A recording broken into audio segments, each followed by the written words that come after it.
A trip to the northeastern rim of Iowa brings you to the karst topography and vivid beauty of the upper Mississippi River Valley. From cliff sides to the water level itself, the Mississippi is unlike any other region in the Midwest. But for a unique perspective, go airborne. That's where you'll find Bob Hurt, whose passion for the Mississippi is captured hundreds of feet above this watery wilderness.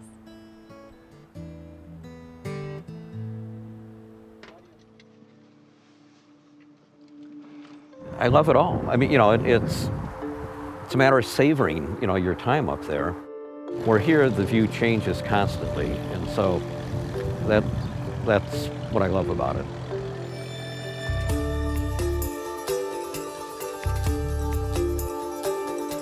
In North America, few rivers compare to the majesty and grandeur of the Mississippi River.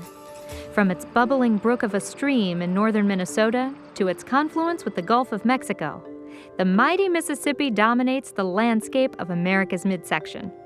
And to capture just a piece of that enormity, an aspiring photographer rose above it all. How's the breeze back there? Equipped with a gyro-balancing accessory, Bob Hurt leans gently out the window of his rented airplane, searching for aspects of the river he's seen before, or hopes to capture for the first time. There's some, I think, pelicans down flying right over the river there. They circle around. You can see them above the lock and dam. From hundreds of feet above, this aquatic wilderness resembles a maze of backwater passages. And that's what it's like in the backwater. It's a maze. As a matter of fact, one of my photos is called Mississippi Maze, I believe. It's an incomprehensible perspective from the water's edge. You start seeing things that you don't see at all from the ground, or for that matter, the river. Now here it's just the main channel, but when you go a little bit up channel or down, you get into all the backwaters. Well, as a matter of fact, there are backwaters beyond the islands right here. And when you're in a boat, you just see, as you can see right here, you can't really tell. You think that's the end of the river. But it's very intricate, all these channels and islands, and they're weaving in and out, and you can see that from the aerial photography. You just start seeing patterns. Mark Twain once dubbed the Mississippi the most crooked river in the world, as it meanders for hundreds of miles across the upper Midwest and along the eastern rim of Iowa. The river's beauty drew Bob and his family from Colorado to the karst topography of southeast Minnesota, southwest Wisconsin, and northeast Iowa. But that was decades ago, during his first career as an architect. 1995, I was doing a project for the state of Minnesota on growth management, looking at alternatives to sprawl development. And so I started doing aerial photography, looking at growth patterns and how growth was spreading out into the farmland and the natural lands. How many pelicans do you think are in that photo?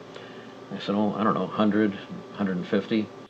After discovering a passion for photography later in life, Bob was commissioned by the Iowa Natural Heritage Foundation to document the Mississippi's journey past the Hawkeye State. He never looked back, snapping thousands of photos for dozens of clients in the ensuing years. He developed an expertise in aerial photography, specifically along this special river. I'm just snapping away like crazy. I mean, because there's so much beauty on this river. I mean, it's amazing.